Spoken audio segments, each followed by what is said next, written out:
Hello guys, good morning. म चाहिँ अहिले कहाँ छु भने नि हेर्नु चाहिँ गाइस, गाइस है म चाहिँ फिलहाल चाहिँ कुञ्चकुटी मन्दिर है यहाँनिर छु है।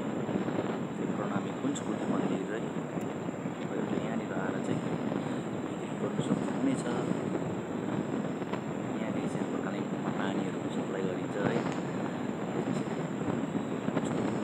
यस्तो छ सिँढी है, यो सिँढी चाहिँ टोटल 108वटा भनिन्छ है।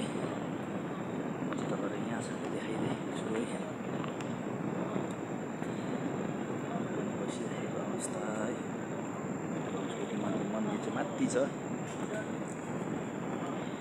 अनि यहाँनिर चाहिँ हाम्रो बडालाई कुञ्चकुटी मन्दिरमा चाहिँ आएर चाहिँ बडासँग भेटेर मात्रै तपाईँ जान सक्नुहुन्छ। बडाको हुन्छ चाबी, यहाँ बडाले सबै यहाँको चाहिँ हाम्रो बडाको जिम्मावार है। कुञ्चकुटी मन्दिरको यस्तो देखिन्छ ठुलो यहाँनिर बरको रुख है।